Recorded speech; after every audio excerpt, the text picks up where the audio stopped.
The month of April, which is actually my birth month, usually I say it's the best month in the year, but that is debatable. It seems as if the month started with a negative bang in terms of the accidents on the road here in Jamaica. One occurred yesterday, which we classify as Easter Monday over there in Portland, and the other today in Fern Gully Center. When I look at these two incidents, it really have me shaken up being a driver on these roads myself. And I know that many can relate to what I'm about to say. It is said that when you drive in Jamaica and our Jamaican roads, you can drive anywhere else in the world. I think that is said mainly because we have many winding roads, as we would say, road with many corners, many turns, many narrow roads.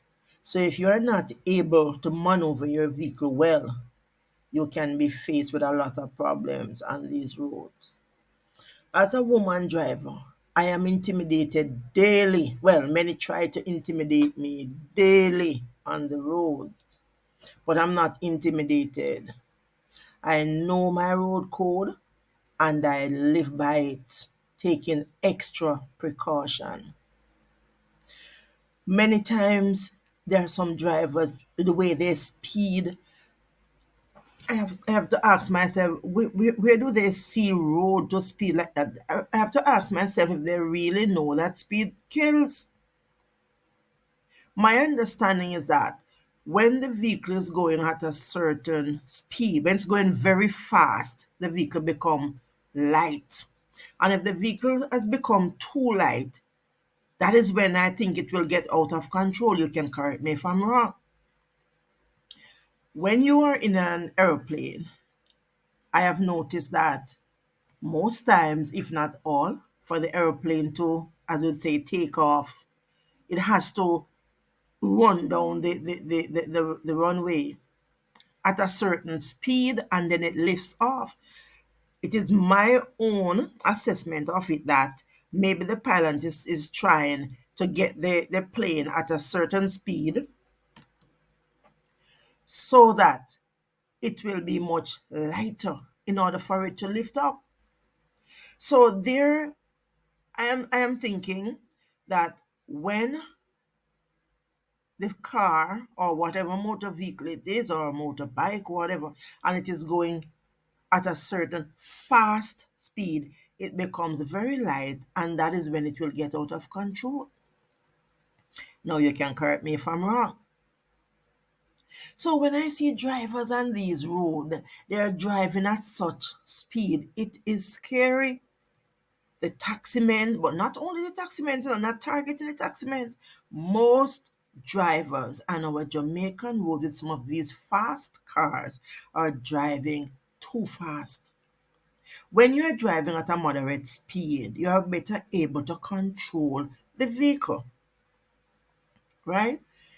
When the vehicle gets out of control, and if there is an accident, there will be impacts. If the vehicle is moderately driven, then your bet the impact will not be so severe. But when you are going at such a speed, the impact will be severe without any question asked. Okay. Sometimes I'm driving. It is said we're to leave at least two vehicle spaces in front of us, meaning you're not to be so close to the person in front of you. And if I leave that space in front of me for my own safety, my own good, then somebody will come and overtake me and go sit in that space in front of. Some drivers do not like to see any space left in front of you. Why is it that motorists are driving like that on the roads? And when things happen, when accidents occur, for a minute, it drives home something to say, care must be taken. And then it just goes from most drivers' head. There are some truck men on the road right now. I've noticed that many of the big trucks, they're driven by young folks who, some of them don't even know the road code. They don't even care about it. And they're driving these big trucks as if they are just cars. Yes, and they try to intimidate us female drivers on the road too. We know that. But I'm not intimidated. Many times I stop at an intersection, and I'm at the head of the line to go out. When I look and I see that there are oncoming vehicles, it is not safe, and I'm waiting and I'm watching to my left, to my right, to see when it is clear. There are motorists behind me who are just blowing, tooting their horn, just tooting their horn for me to push out. And I will never move until I feel that it is safe enough. If you think it's I'm taking too long and it is safe and I'm not going, well, find your way around. You could fly over for all I care. No, I will not allow anyone to intimidate me on the road. For me, it is safety first. It is safety first, and as I do whenever I'm heading out, I always invite the Lord to travel with me. Journey in mercies is what I ask for. Now families are mourning. When you look at the picture, the father in Portland died, and his young son has gone. Such a promising looking young man, and he's no more with them. Families are mourning.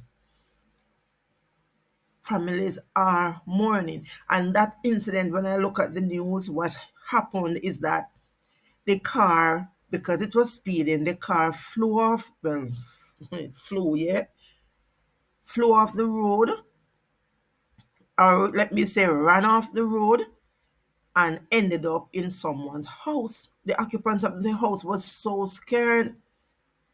Can you imagine being in a house and when you look, you see a car coming at you? That was what happened with the Portland crash. It is really heart rending. We cannot even imagine what these families are going through.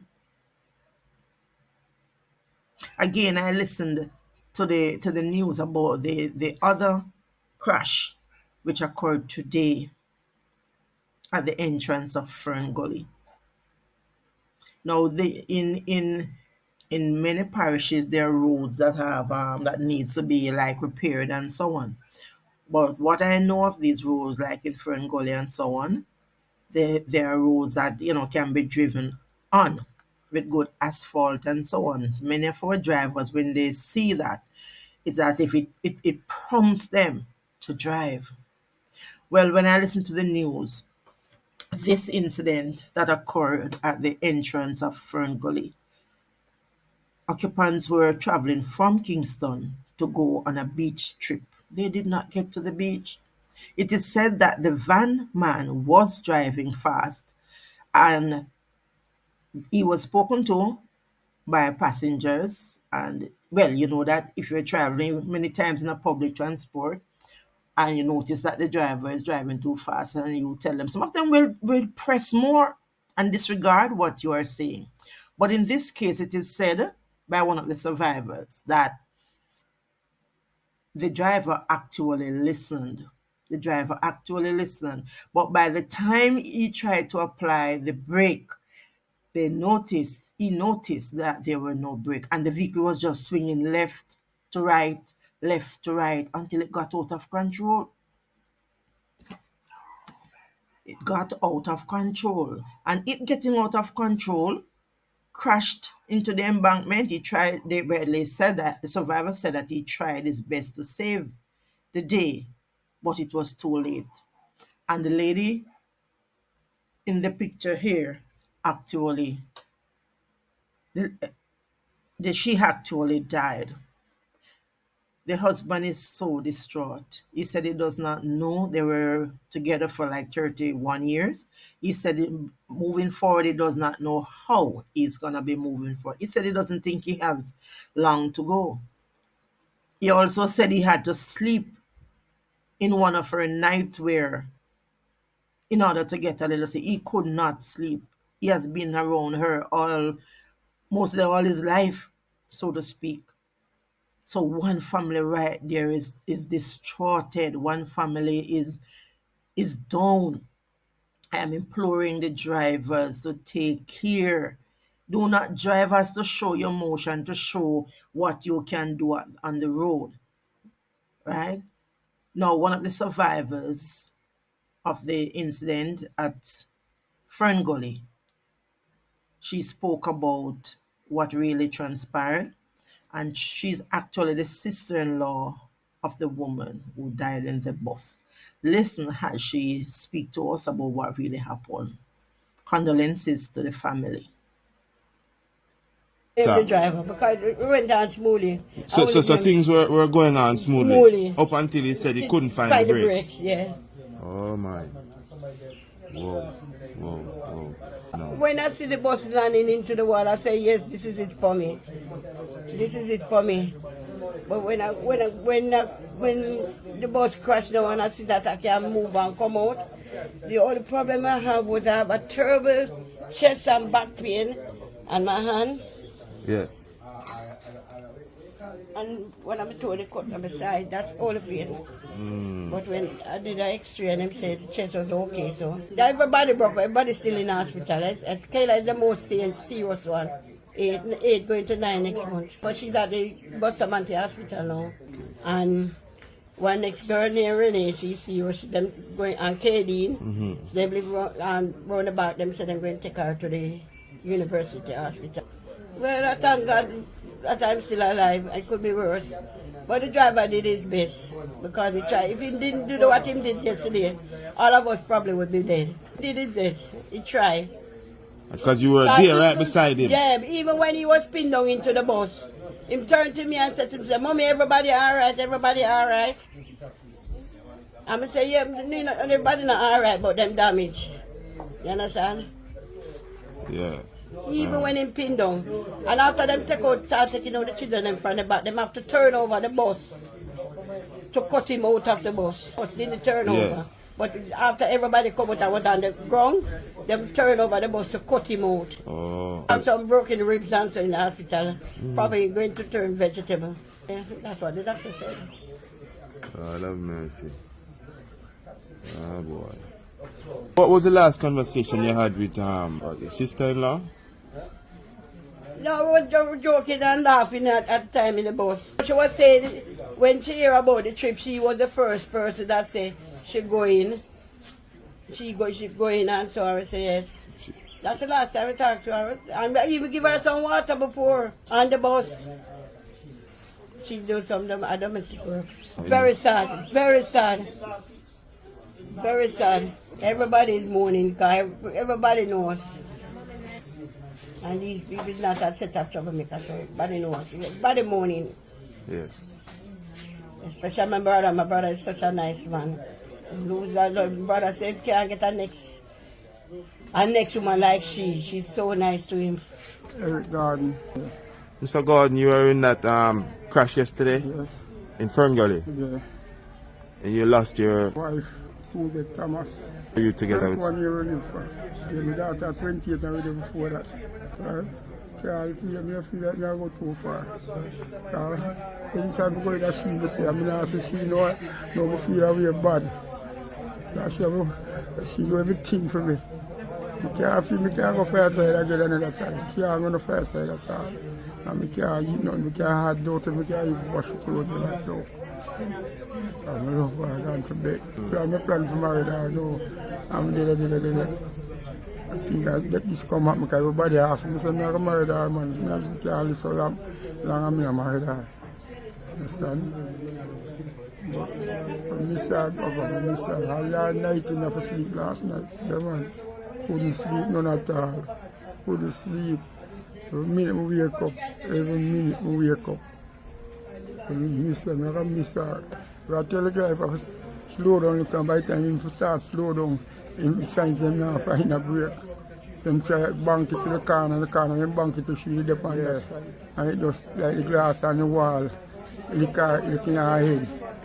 So she bleed through her nose and her ears and her mouth. Every part of her face damaged.